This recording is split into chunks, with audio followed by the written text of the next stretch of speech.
Welcome to Explain Movie. This is the place where we take films apart and put them back together in a way that actually makes sense. Walking through the key scenes, the characters who drive them, the twists that catch you off guard, and the small details that give each story its own personality. If you're the kind of person who loves movies but also loves digging into what makes them tick, you've landed in the right spot. So get comfortable, settle in, and let's get into it. The killing was never part of the plan, and Ray knows it's changed everything. What should have been a clean, controlled robbery has left dead guards and dead police officers in its wake. He tells the crew to patch up the stolen armored truck. They still need it, and it can't afford to look like it's been through a firefight. Ray pulls open the back doors while Ensign watches him closely, checking whether he's holding it together. Ray knows exactly how bad this has gotten. They're not just thieves anymore. After what went down on that street, they've killed cops, and now the full weight of law enforcement is coming for them. Not long after, Detective Nick O'Brien shows up at the scene. Nick runs a major crimes unit for the Los Angeles County Sheriff's Department, and by the time he arrives, several of his people are already clustered around the dead robber's body. Detective Bradshaw briefs him on what they've found so far. Nick takes in the layout and something jumps out at him right away. Whoever planned this job clearly understood how police respond to these situations. They picked a spot where air support couldn't get there fast, which tells Nick this wasn't a bunch of amateurs winging it. These guys had done their homework. Murph adds another wrinkle. Despite all the bloodshed, the crew apparently walked away empty-handed. The armored truck they hit turned out to be empty. Tony Zed offers a theory. Maybe they were working off bad information and thought the truck was loaded with cash. If that's true, the whole operation blew up over a bogus tip. While the detectives piece things together, Bozow sits in a car across the street, unnoticed, snapping photos of Nick and the rest of the sheriff's team. Later, back at the crew's garage, he shows the pictures to Ray, pointing out Nick as the detective who seems to be running the investigation. Ray recognizes him instantly. Once they dig into Nick's background, more details surface. Ensign remembers Nick played football at South High. Ray fills in that Nick now heads up the major crimes unit. Donnie, the crew's getaway driver, studies Nick's photo for a long moment, stays quiet, and walks off without a word. Back at headquarters, Nick and his team keep dissecting the robbery, and the evidence keeps pointing toward inside knowledge. The armored truck had been making an off-schedule transfer, something that never went through the normal carrier system, yet the robbers knew exactly where and when to hit it. That narrows things considerably. Attention soon lands on Ray, a lengthy criminal record and,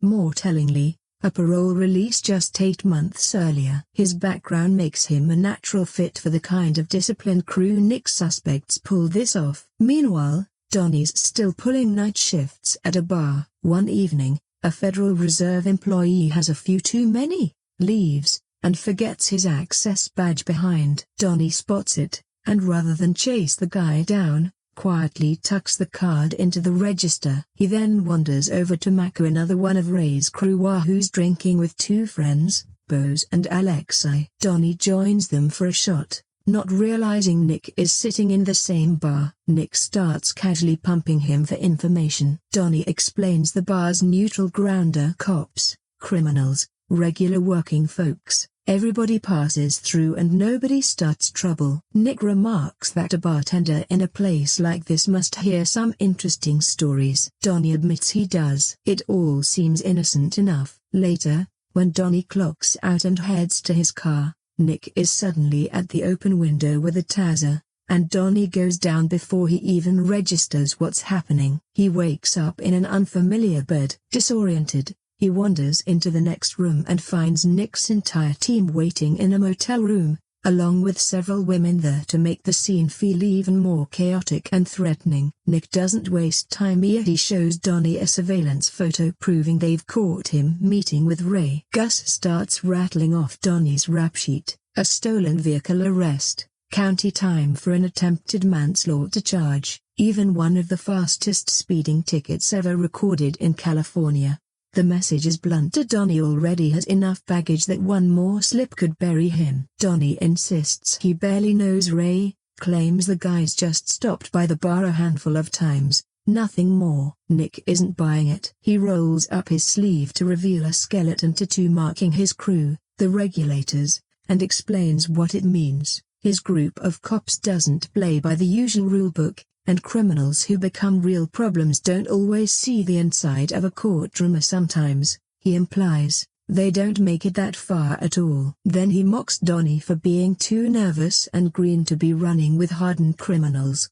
The interrogation turns physical and Nick grabs him by the throat and chokes him until Donnie caves, admitting he does work with Ray's crew, but only as the driver. They keep him out of the planning, so he never knows the full scope of any job. That's enough for Nick. Instead of arresting him, he tells Donnie to keep acting normal. The detectives plan to use him as their way into Ray's operation, and they'll be in touch. By the time Nick gets home, the sun's coming up, and his home life is already in ruins. His wife is waiting, furious as she found out about his affair after a text meant for another woman landed on her phone. There's no talking his way out of it. She confronts him, grabs their daughters, and walks out, leaving Nick to watch his family disappear while the case swallows the rest of his life. Elsewhere, Ray and his crew set their sights on something far bigger than an armored truck at the Federal Reserve branch in Los Angeles. Ray lays out why it's considered untouchable.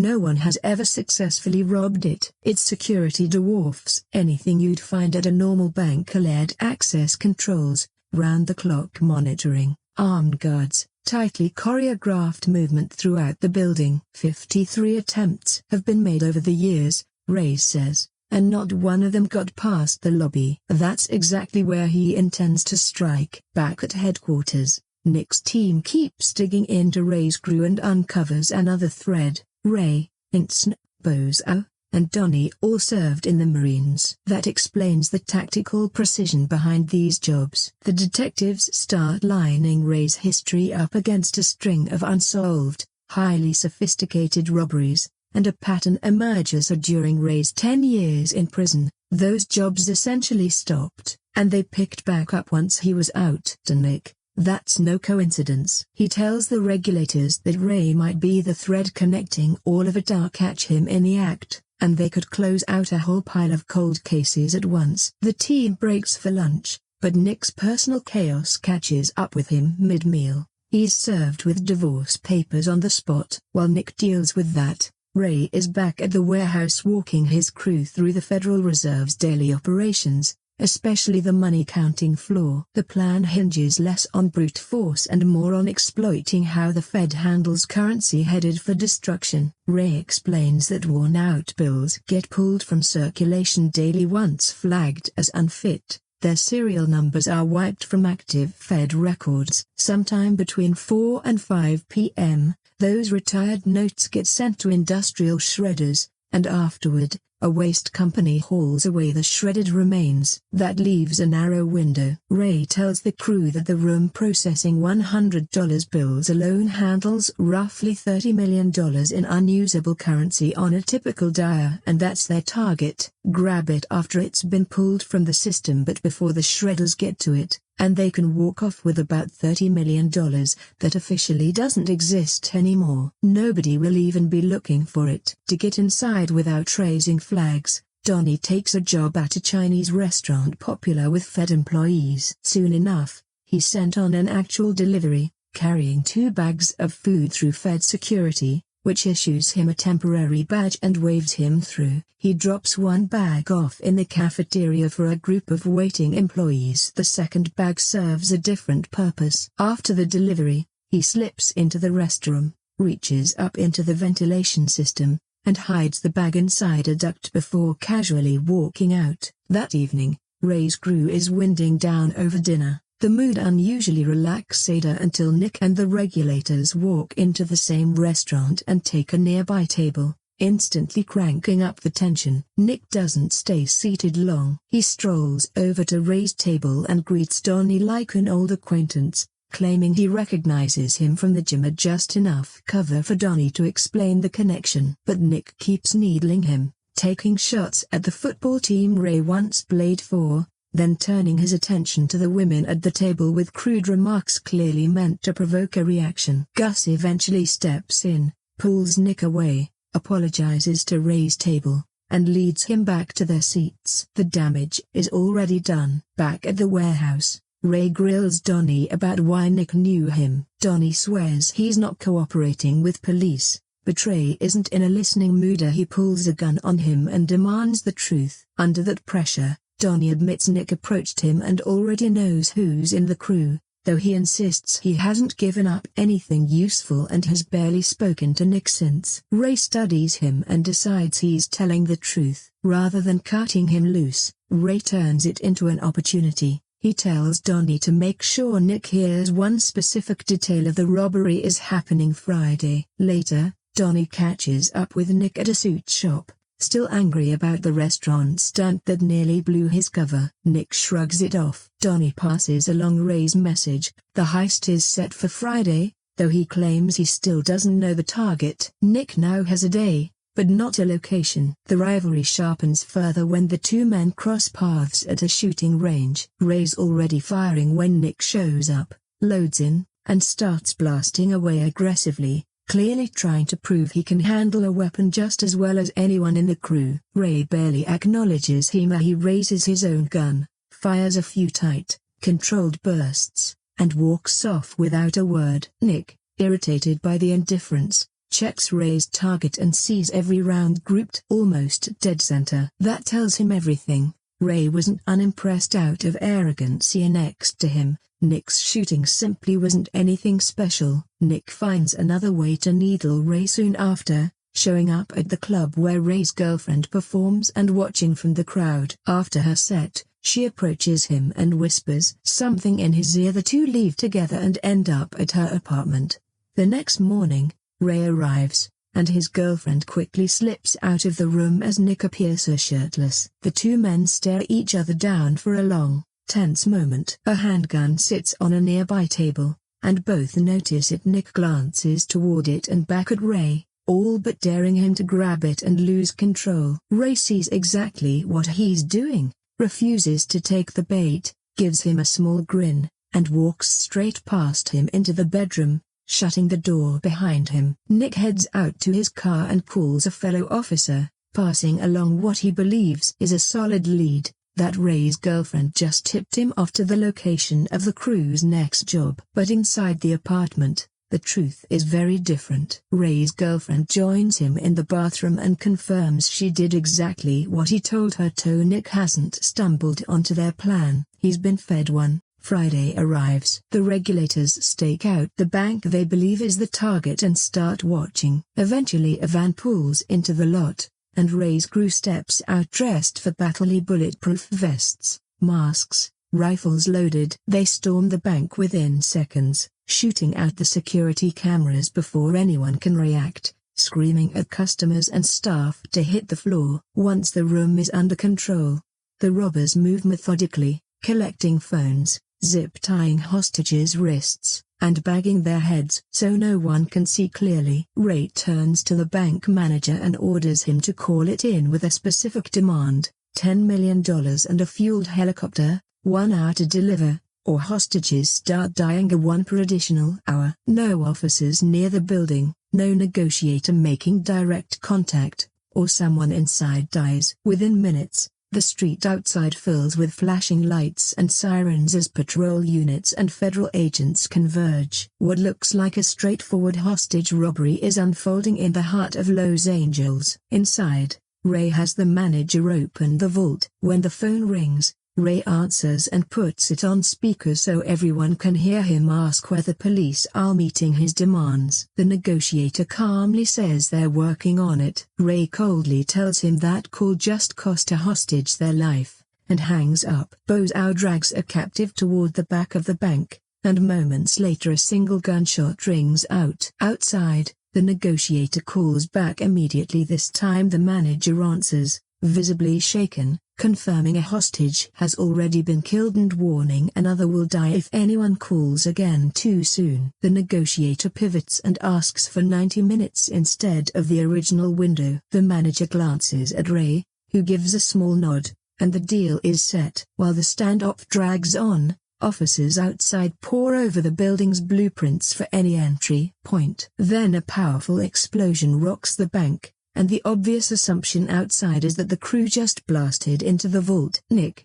studying the plans more closely, notices something and asks Tony Zed about a line running beneath the building. Tony identifies it as an old sewer route, one the current plans say was sealed with concrete. Nick looks up, spots a nearby manhole cover, and stares at it for a beat before it all clicks. This robbery isn't unfolding the way everyone assumes. He grabs a crowbar, forces open the bank's front door without waiting for backup, and rushes in. The hostages are still on the floor, restrained but alive. Nick checks on them before pushing further into the building. He reaches the back area where Bozow supposedly executed a hostage here only to find the person very much alive. The gunshot was staged. While police were locked into negotiating a fake hostage crisis, Ray's crew had already slipped out through the sewer, climbing up through a manhole somewhere else across the city. Back inside, the regulators sweep the building, weapons raised, and reach the vault to find a large hole cut through the floor, revealing the sealed sewer line beneath. Nick doesn't hesitate. He drops into the tunnel to follow the crew's trail. But the bank job was only ever a distraction. The real operation is just getting started. Mac calls the Federal Reserve pretending to represent Alarma Security, arranging an armored delivery from Pico Rivera Savings scheduled for 2:45 a mere minutes away. Meanwhile, Ray and Ensign have changed into Alarma Guard uniforms and are driving the same truck stolen at the start of the film, now so thoroughly rebuilt it passes for a legitimate security vehicle. They pull up to a secured Fed entrance, where the guard checks their credentials. Everything checks out to the paperwork, the truck, the timing Mac just fabricated and they're waved through. Ray parks at the receiving dock, and he and Ensign unload 2 large money containers, wheeling them toward the counting floor, where Fed employees take possession and roll them into the $100 processing room. Their part apparently done, Ray and Ensign settle into a waiting area, playing the role of routine armored car guards. What nobody inside realizes is that another crew member is already underground. Bozow is stationed in a utility tunnel beneath the building, waiting on the radio for word that Donnie's made it into the counting room. Once he gets it, he throws a switch that triggers a controlled brownout across the fader, killing power to systems throughout the building, including the shredders, the cameras covering the $100 room, and its motion sensors. Inside, a security officer responds to the outage by telling the counters to take a break while the systems checked. The room empties out. Ray watches the timing closely, and once it's clear, gives Donnie the go-ahead. That's when Donnie reveals how he actually got inside. He's been hiding inside one of the money tubs the entire time, buried under stacks of $100 bills. He climbs out, carefully resets the currency around him so nothing looks disturbed, and gets to work. Elsewhere, an employee who ordered from the Chinese restaurant hours earlier calls to complain that her food never showered, except the call gets routed to Mac, who fakes a heavy accent and promises it's on the way. Meanwhile, a security officer notices both the camera and motion sensors in the $100 room are down too much, failing at once to be a coincidence here, and manually restores the system, telling a colleague they should recount once things are back online before heading to the cafeteria to round up the counters. Inside, Donnie is racing the clock, staying low behind a table as he stuffs bundles of unfit $100 bills already stripped from the Fed's active records and slated for destruction into black resealable bags, tossing each one down the waste chute as soon as it's full. Then he accidentally trips the motion sensors and realizes, in the same instant, that the system's back online just as the security officer returns with the counters. Ray, hearing what's happening, radios Donnie to get out immediately. Donnie spots an air vent, pries off the cover, squeezes inside, and replaces the panel behind him so the room looks untouched. He confirms over the radio that he's made it into the vents. Ray signals Bozo, who restores full power of the shredders were back to life. The cameras and sensors reset, and to everyone inside, it all looks like nothing more than a brief electrical glitch. Work resumes as normal. Donnie crawls through the ducts until he reaches a bathroom, drops down, and retrieves the Chinese food bag he stashed the days earlier as his built-in excuse for wandering the building. He's also still holding the access card left behind at the bar, which lets him move through restricted areas without much scrutiny. He carries the food into the cafeteria, hands it to the same employees who've been fuming over the delay, and walks out looking like nothing more than a hopelessly late delivery guy. The stolen cash, meanwhile, is still sitting in the waste system, which is where the rest of the crew comes in. Alexei and Bose, driving trucks disguised as the Fed's regular waste contractor, briefly cross paths at an intersection and exchange a quiet nod. Everything's still on track. Back inside, Fed employees finish counting the Alama delivery and confirm every dollar is accounted for. As far as they know, nothing's missing. Once the count wraps, the empty tubs are returned to Ray and Insn, who are released from the waiting area and escorted back to their truck. The building none the wiser that the real theft already happened several floors down. Alexei picks up the scheduled trash pull, unknowingly, to onlookers, hauling away the bags of unfit $100 bills. Donnie drop down the chute. At the same time, Ray and Insn calmly drive their disguised armored truck away from the Fed, their fake delivery complete and no reason for security to stop them. Bozo, trailing one of the waste trucks, radios its position to Ray, who pulls his vehicle in front of the garbage truck to force it to stop while Bozo blocks it from behind. Bozo jumps out, gun drawn, and orders the driver Bose, part of the crew, out of the truck, keeping up appearances of a real hijacking even though Bose is in on it. Bose plays along. Bozo takes the wheel, and the convoy heads for the dump site where they plan to recover the cash unnoticed. Across town, Nick is racing to figure out where Ray's crew has gone. He spots Donnie walking down the street,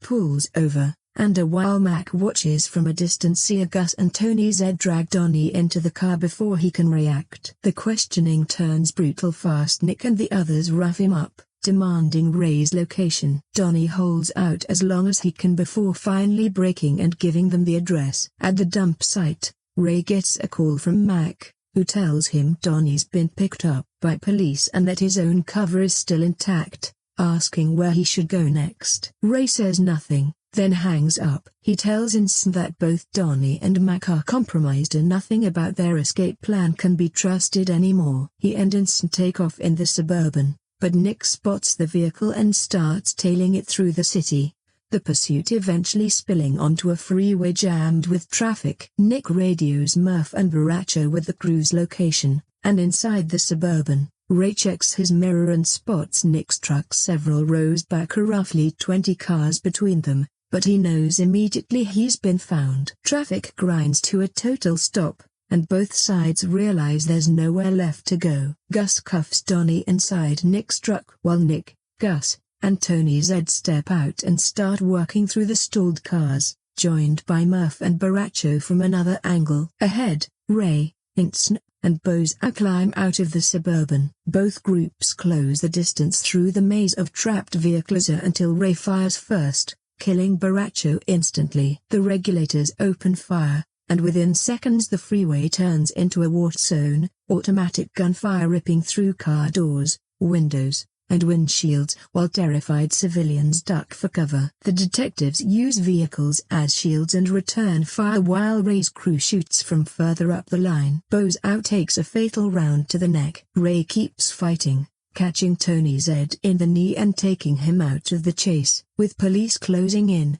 Ray and Insn abandon the freeway for a nearby street, Nick and Gus right behind them. Insn tries to run but Gus gets a clean shot and drops him for good. Ray pushes on alone. Murph tries to stop him but takes a bullet to the arm for his trouble as Ray vanishes into the streets. Nick refuses to lose him, following into an alley and finally landing a hit. Ray drops hard, badly wounded, but he's still alive. He is struggling on the ground.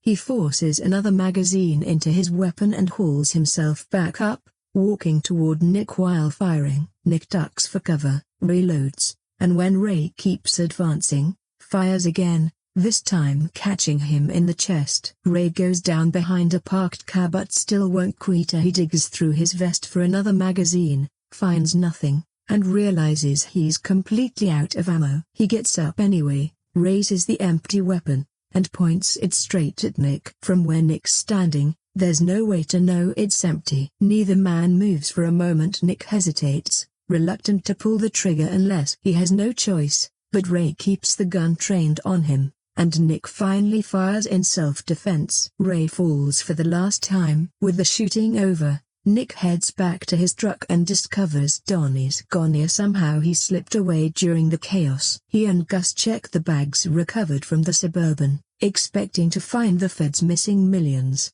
and instead find nothing but shredded currency. The real money is nowhere in sight. Something's off. Nick returns to the bar where Donnie used to work, hoping to track him down, but the owner says Donnie quit 2 days earlier. Sitting at the bar, running everything back through his head, Nick watches 2 Fed employees walk in wearing their badges around their necks, and his eyes drift to an old football team photo hanging on the wall. He steps closer and finds Donnie, Mac, Bose, and Alexei standing together in it. Suddenly, the whole operation makes sense. He walks outside, looks toward the Federal Reserve building in the distance, and lets the final pieces fall into place. Ray may have looked like the man running the show, but the Fed job was never really his plan. Donnie had been pulling strings from the start. He had access to the bar, knew the Fed employees, understood the delivery routes, and had known Mac, Bose,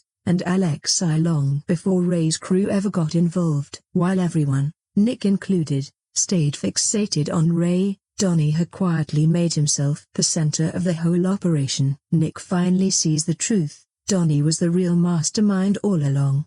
By then, Donnie's already an ocean away, tending bar at a pub in London, sporting a new look and a convincing British accent, as if he's already settled into an entirely new life. Mac, Bose, and Alexei sit nearby, laughing and celebrating a clean getaway. A series of flashbacks fills in how carefully Donnie built the whole scheme. It was Donnie who first pitched the Federal Reserve idea to Ray, letting him believe he was running the operation while Donnie quietly steered it from the shadows. We also see what happened to the money after it hit the waste system. Once recovered, Donnie pulled the cash out of the plastic bags and hid it inside tires, which were then shipped out of the country to Panama. By the time Nick puts the whole picture together, Donnie and his real crew have long since vanished with the fortune. Ray and the others took every risk, drew all of law enforcement's attention, and ultimately paid with their lives, while Donnie let everyone believe he was the least important guy in the room. At its core,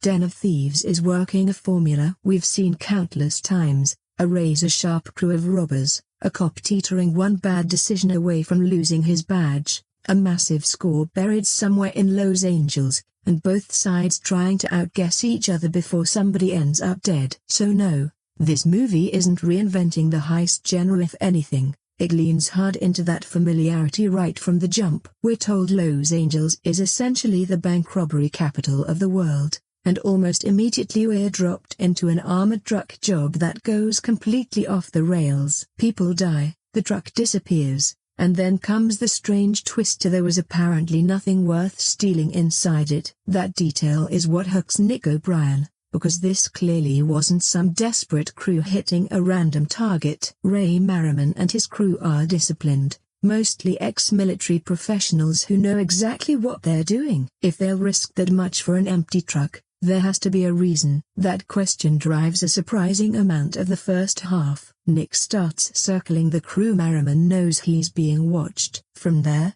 the film shifts from mystery to something closer to 2 packs of aggressive men trying to stay one step ahead of each other. Nick's essentially telling Merriman, "I know what you are." Merriman's response amounts to, "Good luck proving it." That dynamic works. There's a nice tension to how the movie withholds pieces of the robbery plan. You watch people gathering intel, setting things in motion, and only later do certain details click into place, giving the heist a puzzle box quality. The catch is that if you've seen enough heist movies, you already recognize the shape of the puzzle, the big score, the elaborate plan, the unexpected complications, the small early details that pay off later, and eventually that familiar sequence where the film shows you how certain pieces were quietly working in the background all along. None of that is bardo, it's just extremely recognizable. You can practically feel the film borrowing from every corner of the genre, the tactical cops versus criminals framework, the polished caper movie planning, the undercover angle with Donnie, the massive Federal Reserve target, all of it trapped in guns, tattoos, military pedigree, and enough attitude to make sure nobody confuses this for a light-hearted caper. Oddly enough, that combination gives the film real personality, because the Federal Reserve concept is genuinely strong material. The crew isn't simply planning to stroll into a bank and clear out the vault, they're exploiting the process by which old currency gets counted and pulled from circulation, which makes the jobs feel specialized and lends weight to how much time the film spends portraying Merriman's crew as true professionals. The heist itself is probably where the script feels sharpest: multiple stages, timing pressure, security hurdles, and moments where the whole plan looks ready to collapse. Because the movie has invested so much in establishing these guys as disciplined operators, the sequence carries a real tension between confidence and disaster. You know they have a plan, you're just never fully sure it's still holding together. That's the fun of it. Where things get shakier is the logic underneath some of the decisions. On both sides of the law, Nick occasionally creates problems for himself with no clear reason. The police sit on information that should arguably prompt different precautions. Donnie's arc gets especially tangled once you start asking who knew what, when they knew it, and why certain characters don't react more aggressively to red flags. There are stretches where the film almost dares you not to think too hard about it, and honestly, while watching, I mostly didn't, which might be the best compliment I can give the screenplay. A lot of the mechanics fall apart if you pick at them afterward, but in the moment, the film usually gives you enough momentum to stay locked into the next beat. It understands that heist movie audiences want the plan to feel complicated without needing a whiteboard and 3 hours to follow it. Still, there's a real difference between complicated and clever, and Den of Thieves lands on both sides of that line at different points. Sometimes it's genuinely smart, other times it just wants credit for withholding information a little longer. That tension is part of what makes the originality question so interesting. I've seen the film called both refreshingly original and thoroughly derivative, and I understand both takes. Structurally, there's very little here you haven't encountered elsewhere: hardened cop, professional crew, an informant caught in the middle, an impossible target, surveillance and cat-and-mouse maneuvering, a big reveal, all familiar. But the film has its own texture. It's grittier than a sleek caper movie. The criminals don't come off as glamorous masterminds in tailored suits, and the cops are barely more civilized than the people they're chasing. Everything carries a rough, street-level grime, and even as the plan grows more elaborate, the film never sheds that sweaty, hostile atmosphere. It's not reinventing the wheel so much as bolting on a different set of tires and driving it through Los Angeles with a rifle-riding shotgun. That's probably why the film works better than it has any right to. Played completely straight and serious, this exact story might have felt exhausting. Instead, Den of Thieves has enough attitude, tension, and commitment to its own absurd world that the familiarity becomes part of the appeal. You clock the type of movie you're watching almost immediately. The real question is whether it executes the type well enough to hold your attention. For most of the runtime, I'd say yes, not because the story breaks new ground,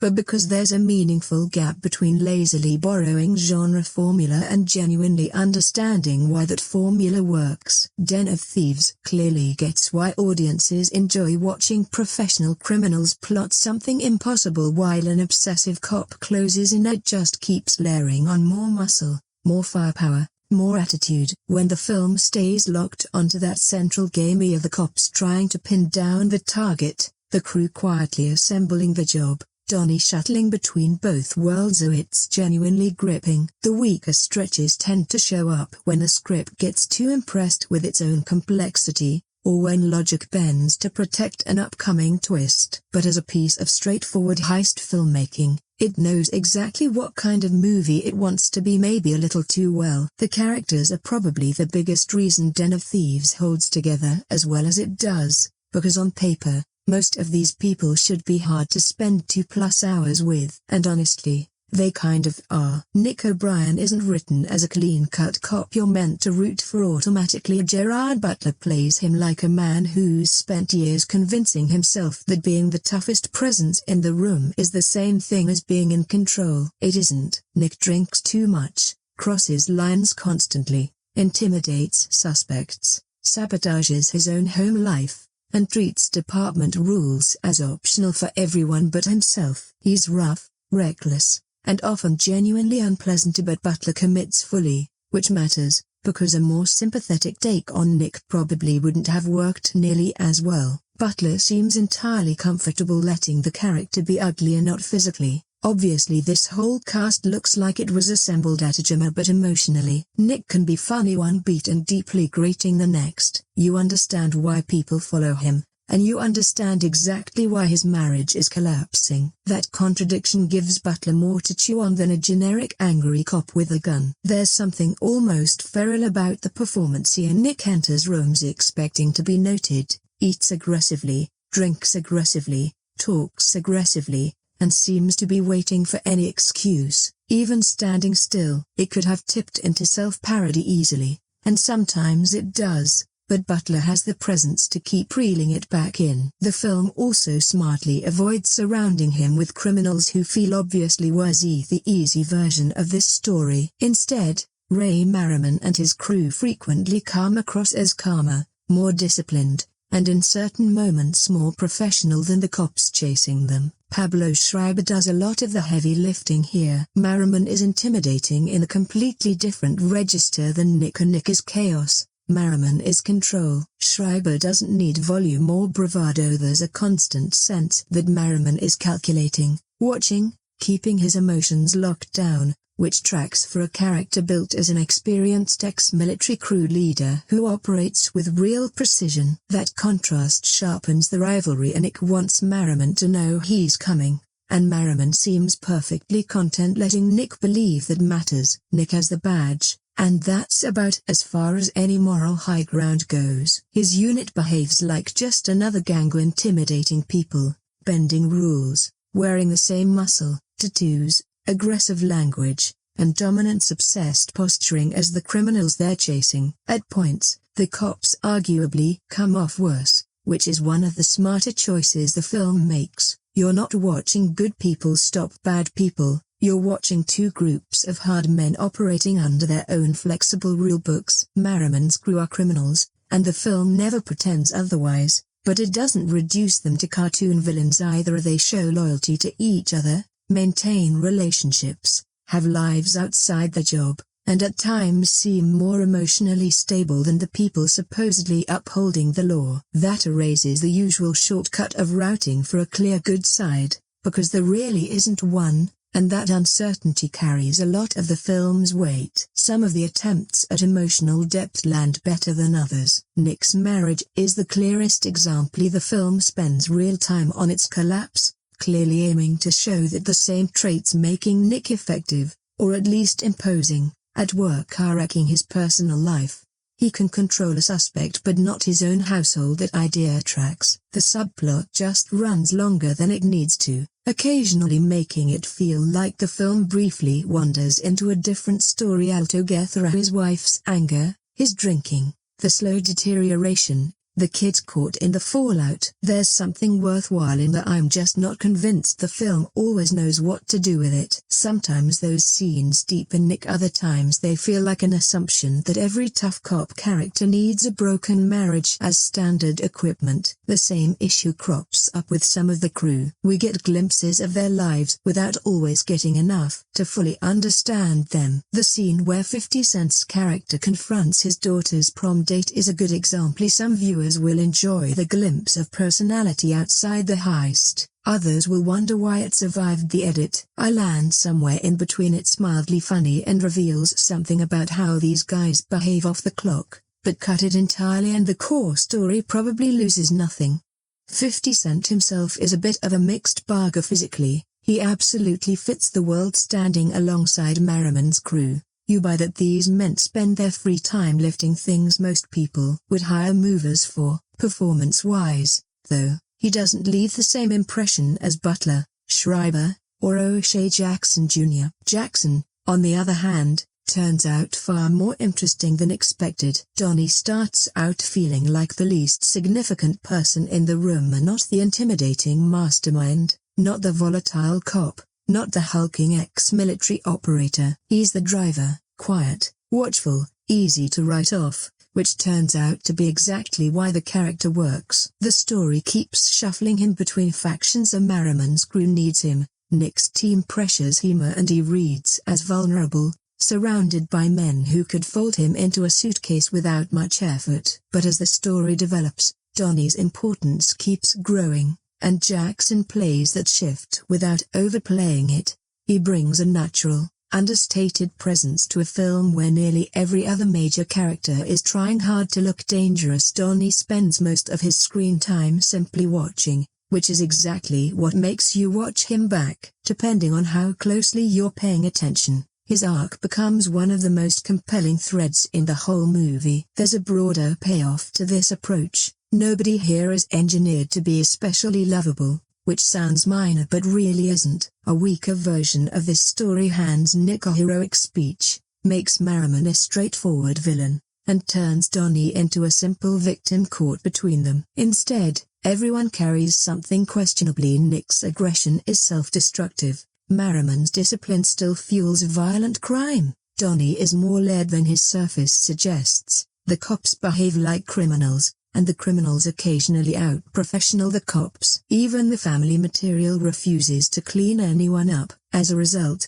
your sympathies keep shifting, maybe not dramatically, but enough. You're impressed by Merriman's control one scene, then remember what his crew is capable of the next. You feel for Nick's grumbling family life, then he does something obnoxious that reminds you why they left. That push and pull is far more compelling than a clean hero, and it's a big part of why the Butler-Schreiber rivalry carries so much of the film. They're not really opposites, they're mirrors, separated mainly by which side of the law they happen to occupy, both driven by a similar hunger to control the room, control their people, and stay a step ahead of the other guy. That's where the film's moral ambiguity becomes more than a shrug. It suggests the gap between cop and criminal can shrink fast once both sides define themselves through power, loyalty, and violence. The film doesn't dig into that idea with enormous depth, though it mostly gestures at it before moving on. This is still Den of Thieves. Eventually somebody's grabbing a rifle, but the idea is present, and it gives the characters a bit more weight than you'd expect from a movie this aggressively macho. Not every arc lands, some motivations stay thin,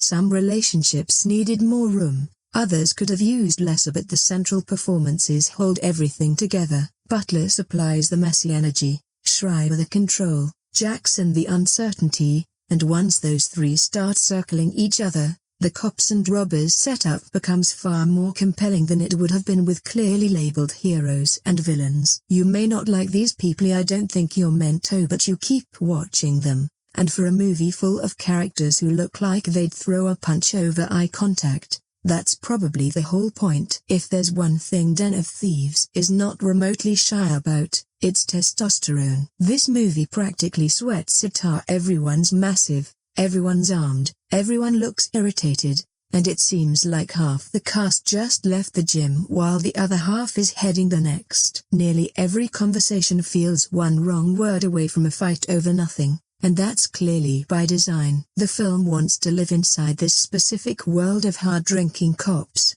heavily armed criminals, tattoos, weight rooms, intimidation, loyalty, and men perpetually trying to prove they're the toughest one in the room. Sometimes it works, sometimes it tips into self-parody, and oddly, that excess is part of the appeal. There's something almost nostalgic about it, closer in spirit to the muscular action films that dominated the 80s and 90s, where subtlety was optional, gunfire was loud, and characters mostly communicated through staring, threatening, or hitting things. It's easy to see why comparisons to Schwarzenegger, Stallone, or Willis-era die-hard action come up. This isn't chasing elegance, it's chasing toughness. Hard. The downside is that the film sometimes mistakes toughness for personality. There are stretches where the macho posturing edges into self-parodie, guys flexing, guys drinking, guys shoving each other around, guys locking eyes across a room like a stare is a declaration of war. You start wondering if anyone in this universe can hold a normal conversation. Probably not,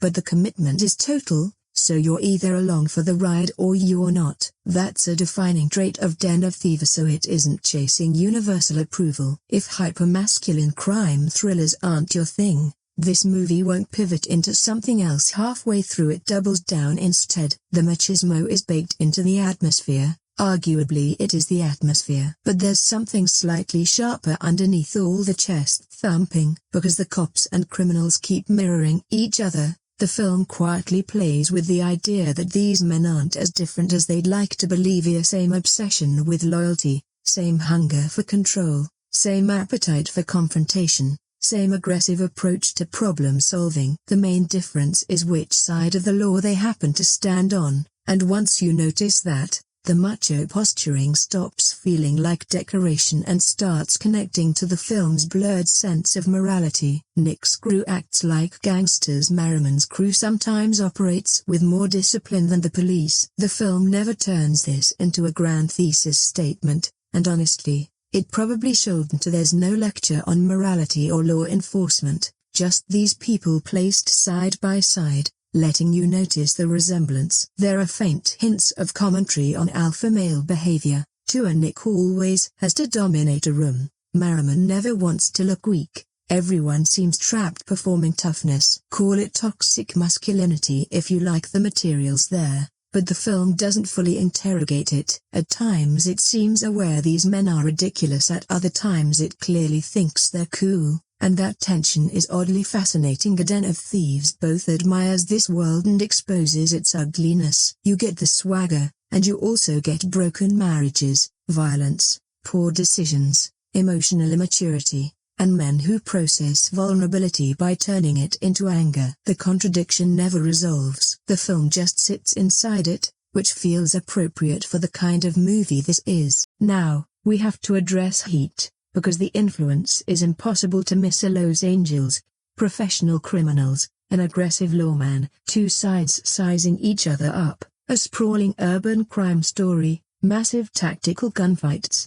and a central rivalry between cop and mastermind. At times, Den of Thieves feels less inspired by Heat and more like Heat is playing on a TV in the next room. Depending on your generosity, that's either a compliment or a liability, because it's clearly chasing that same tension between law enforcement and criminals, that same sense of two powerful men circling one another, the same realism and heft in a big city shootout, the same desire to make the crew feel professional rather than cartoonish. But Butler and Schreiber aren't Pacino and De Niro, and the film doesn't operate at the same psychological depth. That's simply the reality of it. Heat spends a lot of time on obsession, isolation, identity, and relationships. Den of Thieves is more interested in what happens when two enormous men glare at each other until somebody reaches for a weapon. That's not automatically an okay, it's a different level of ambition, and I'd argue the Heat comparison actually hurts the film when people expect matching dramatic depth. It isn't aiming for that kind of refinement, it's more direct, more muscular, more of a B-movie in personality, and once you accept that, the similarities become easier to enjoy rather than resent. You can also spot traces of the town, especially in the professional robbery angle and the crew's constant effort to stay ahead of law enforcement, along with a touch of Ocean's 11 in the more intricate heist planning. Minus the charm, tailored suits, casinos, or anyone sipping a cocktail with a smile, this crew looks like they'd hurl the cocktail glass at you. There's a dash of Fast and Furious style energy too, not because the stories resemble each other, but because both films understand the strange entertainment value of taking already masculine characters and cranking the masculinity even higher. More weapons, more attitude, more staring. Why carry one gun when everyone can carry three? The Miami Vice comparisons make the most sense once the gunfire starts, and that's where Den of Thieves genuinely earns some of these references rather than just borrowing them. The action carries real physical weight. The characters don't feel superheroic, the guns sound heavy, the movement feels tactical. For all the exaggerated machismo,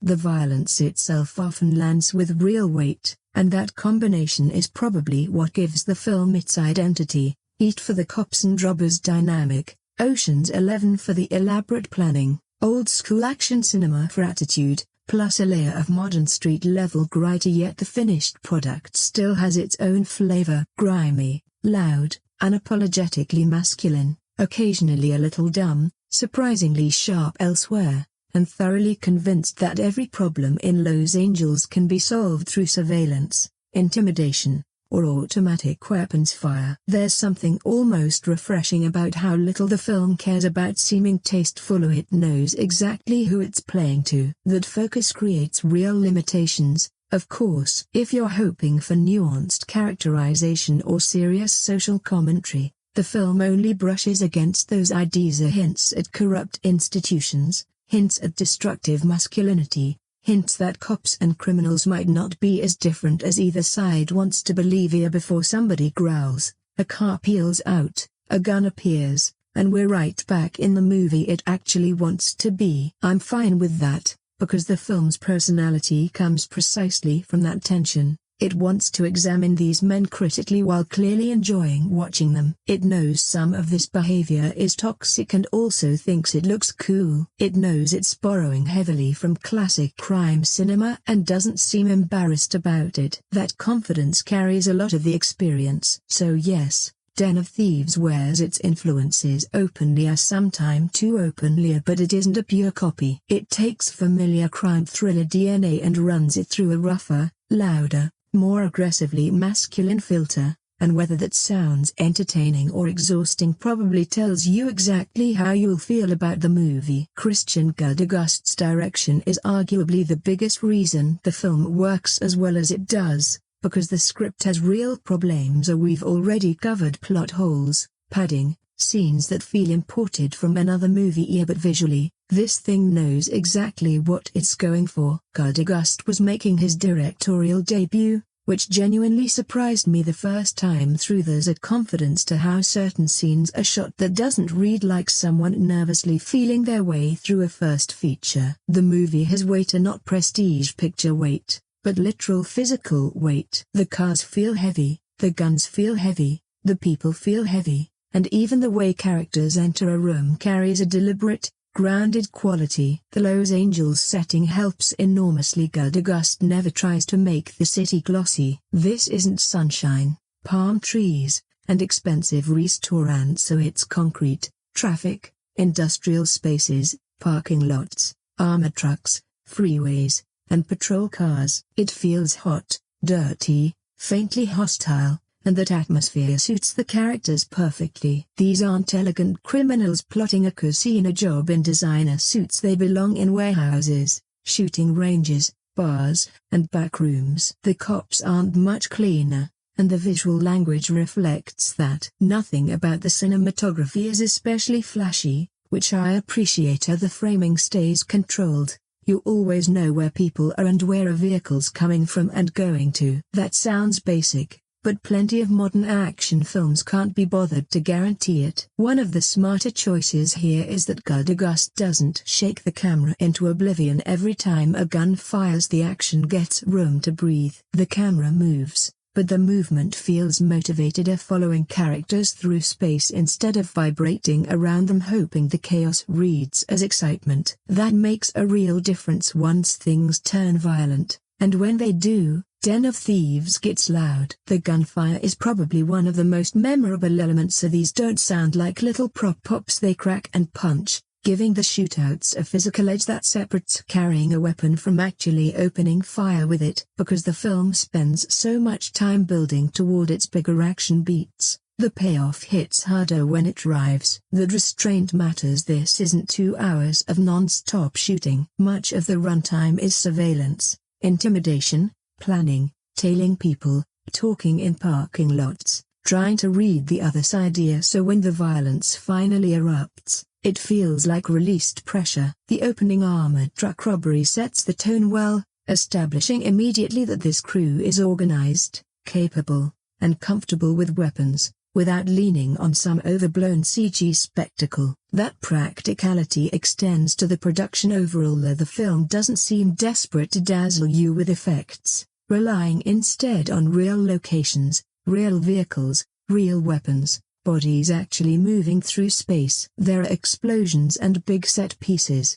sure, but nothing feels engineered purely around a CGI money shot. The car sequences benefit from the same restraint, and no Lamborghinis leaping between skyscrapers, just tension built from traffic, route control, closing distance, and criminals trying to vanish, all shot with clear enough geography that you can actually follow it. The hand-to-hand moments carry the same roughness, and nobody moves like a superhero. These are large men hitting each other like large men, messy and aggressive rather than polished, which suits the film far better than choreographed martial arts flourishes would have. Then there's the big finale. You can make every heat comparison you want to, and plenty or people heavier, but those comparisons persist because Gardegust fully commits to the shootout. It isn't treated as a quick beat before the credits. It becomes an event. The characters move through a public, congested environment with civilians nearby, where distance, cover,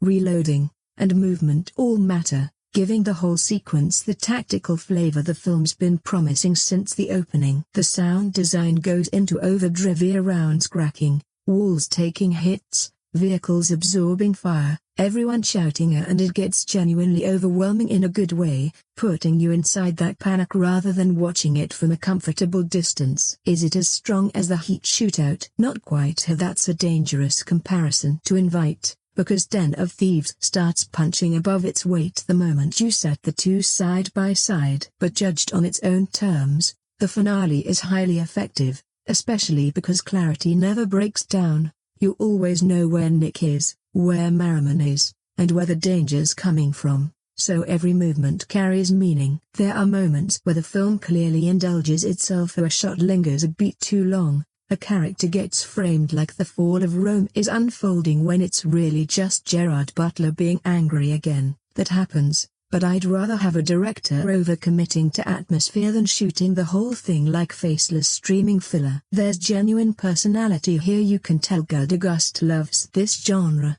loves crime and heist movies, loves tough guy action cinema, and that affection shows in the craft itself, not just the obvious homages, the patience, the framing, the way he lets a group of people occupy a space before the action kicks in, building tension through stillness rather than immediately cutting to gunfire. That's probably why the film's weaker writing survives as well as it does. There are moments where I'm logically questioning something, and then the direction simply pulls me back in. A character walks into a room, the camera settles, everyone's uneasy, nobody says much, and suddenly I'm hooked again. That's solid genre filmmaking, and not flawless, but confident enough to know where the film's real strengths sit. The lighting deserves credit too, mostly because it doesn't call attention to itself. Interior scenes stay muted and grounded, night scenes feel appropriately grimy, and the film resists turning every location into neon wallpaper just because it's set in Los Angeles. It keeps things natural, which helps the action feel less artificial, and the production design follows suit. Federal Reserve interiors, bars, police spaces, industrial locations, and streets all feel like they belong to the same world. Nothing overly polished, everything a little worn in, exactly right for this story. It's also a good reminder that an action thriller doesn't need a blockbuster-sized budget to feel substantial. Good locations, convincing weapons, a physically credible cast, well-planned action, clear photography, and strong sound design go a remarkably long way. There's a habit in modern studio action films of assuming bigger automatically means better, more destruction, more CGI, more everything, but Den of Thieves goes the opposite direction. Its biggest moments still feel large, but relatively contained. A robbery, a convoy, a street, a traffic jam, a firefight. That scale actually pulls you closer, and because the film isn't buried in effects, it has a tactile quality plenty of far more expensive movies lack. You believe these men occupy the same space,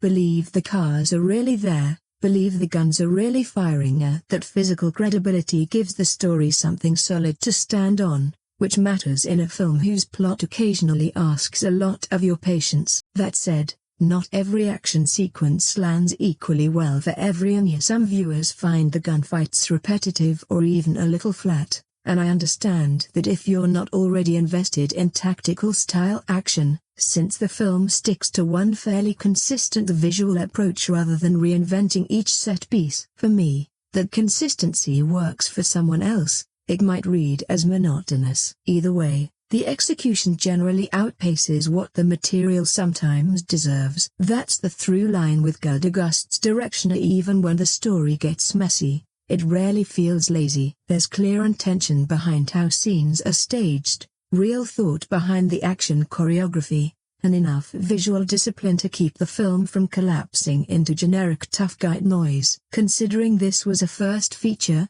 that's genuinely impressive. You can criticize the writing, criticize the runtime, point out every corner cut from something better, but once the guns come out, the vehicles start moving, and Gudagust finally puts all these characters in the same physical space. Den of Thieves knows exactly how to make it feel dangerous. That's where the film earns its reputation. The runtime is probably the most divisive element of the whole package. 2 hours and 20 minutes is a lot for a cops and robbers thriller about a crew planning a massive heist while an increasingly furious Gerard Butler tries to stop them. I hear that premise and you'd expect something leaner, maybe 2 hours tops. Instead, the film settles in, and whether that works for you depends heavily on how much you enjoy spending time in this particular world. Some viewers barely notice the length, and I understand why. There are long stretches that move well. The opening gets going fast,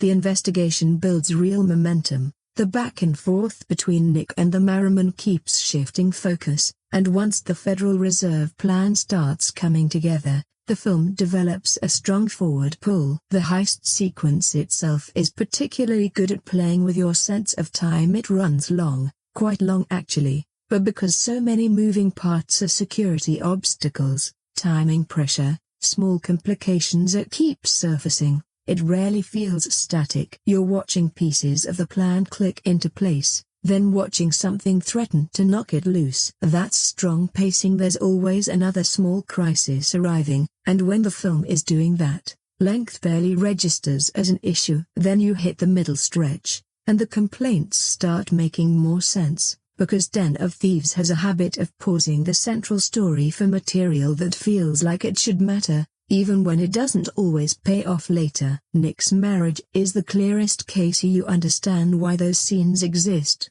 meant to show his personal life crumbling because of the same personality that makes him so aggressive on the job. He drinks, makes bad calls, treats people poorly, and his family slips away. Fair enough as an idea. The issue is proportion. There are stretches where the heist story has real momentum, the cops closing in, the crew preparing something, only for the film to cut back to Nick's domestic collapse. It doesn't derail the movie, but it does slow it down. And because the film is already long, every detour becomes more noticeable. The prom date scene with 50 Cent's character is another example. Amusing, gives the criminals a little life outside the job, shows this intimidating crew briefly acting like overprotective family members, but the story doesn't strictly need it. That's the strange thing about the editing. Individual scenes are mostly watchable on their own, but the accumulation adds up. One extra character beat isn't a problem, then another arrives,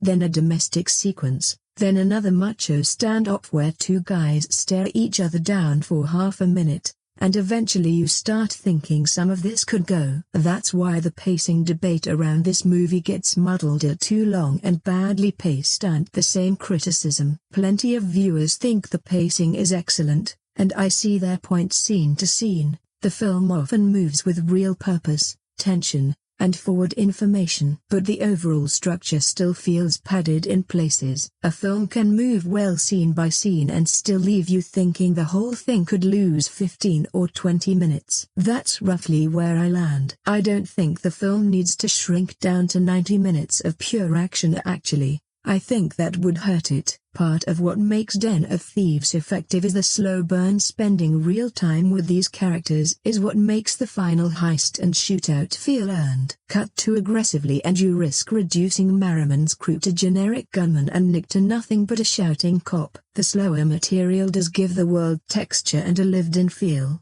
but there's a line between atmosphere and padding, and the film crosses it occasionally as some character beats seem to be setting up emotional payoffs that never quite arrive, which makes them feel longer in hindsight. You watch them the first time assuming they'll matter by the end. You're not so sure. Better editing might have helped here, not necessarily through wholesale cuts but tighter shaping. Enter scenes later, leave earlier, deliver the information, move on. There's a strong 2-hour thriller, maybe even a very good one, sitting inside this 140-minute cut, and you can almost see its outline. The opening robbery, the armored truck mystery, Donnie under pressure from the cops, Nick and the Merriman sizing each other up, the Fed planning, the heist, the final chase. That material has real drive. It's the connective tissue between those beats that occasionally overstays its welcome. Complicating things further, not everyone's actually seen the same cut of this film,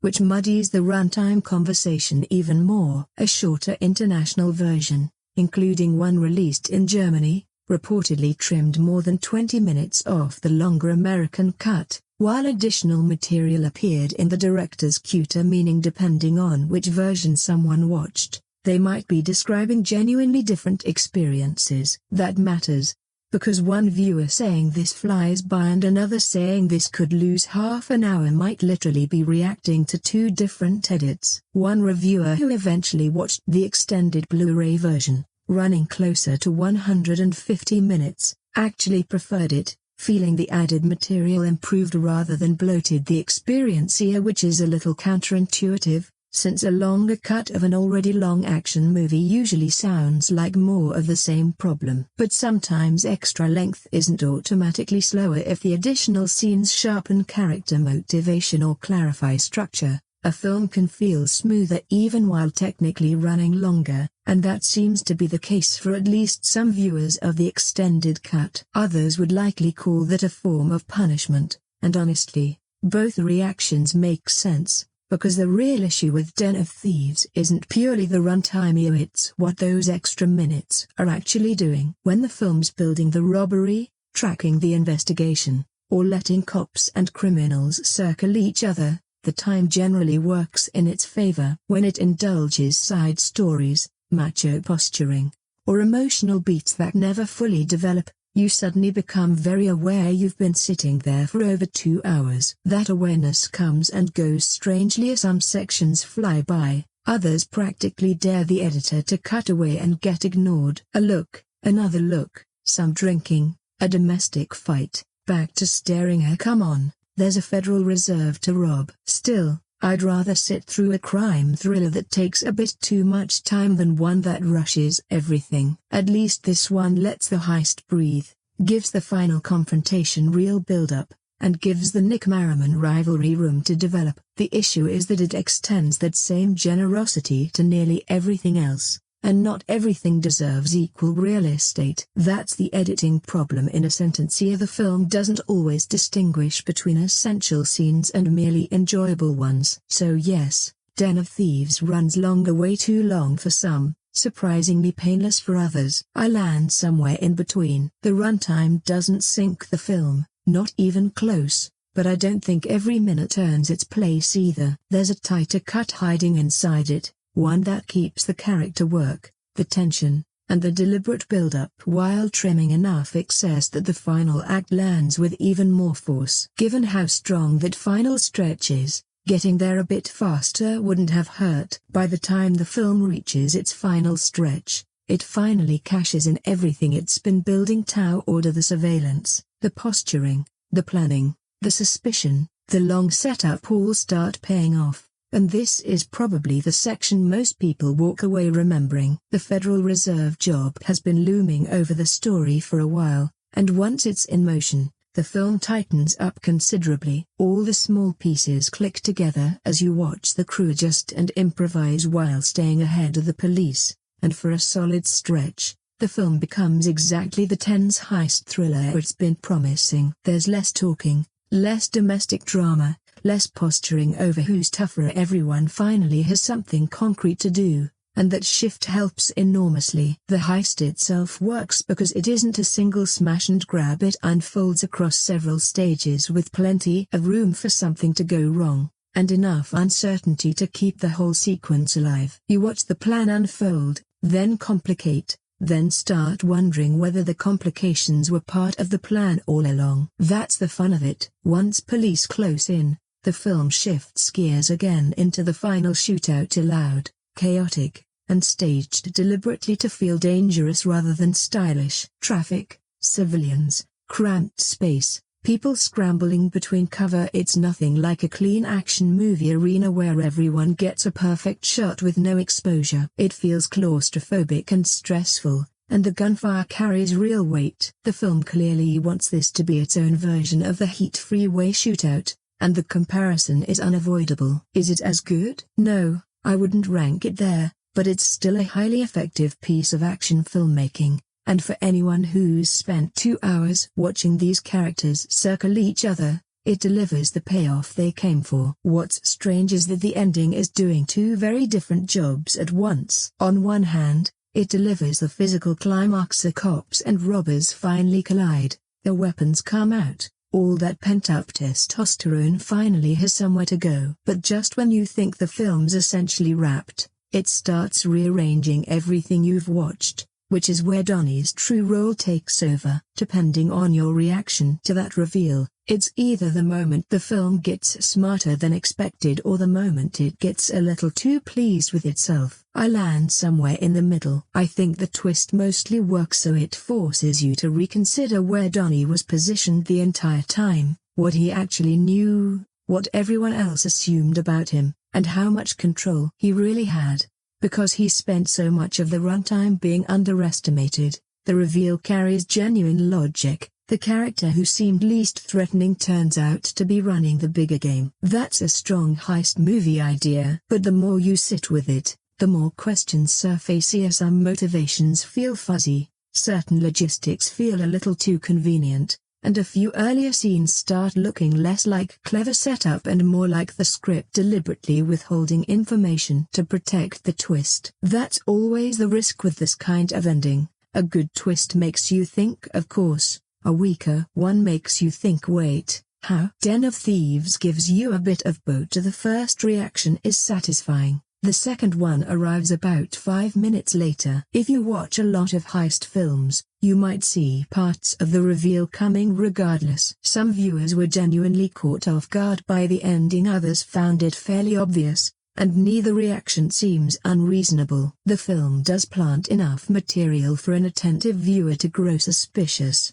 but it also buries that material under so much macho posturing and cops versus robbers tension that it's easy to miss. So if the twist lands for you, it's satisfying. If it doesn't, you're probably just waiting for the film to confirm what you'd already worked out. Either way, the reveal gives the ending more character than a simple cops win or robbers win conclusion would have, which likely explains why so many people came away from the film specifically talking about it. Even viewers who didn't love the movie overall usually had something to say about how it wrapped up, and that's genuinely valuable. A forgettable heist film gives you a robbery, some gunfire, and credits, and you never think about it again. Den of Thieves at least leaves you something to argue over afterward. Was Donnie really that far ahead the whole time? Does every part of the plan actually hold together? Were certain characters being played from the start? Did the film earn its reveal, or just withhold enough information to manufacture one? That kind of debate probably helped fuel the movie's strong audience reception, because the people who like Den of Thieves generally understand exactly what kind of film they're watching. Nobody's seriously arguing it's some flawless, elegant crime masterpiece here. That's simply not the point. The positive reaction usually comes down to something closer to, this movie knows exactly how to entertain me. Big heist, big personalities, tactical gunfights,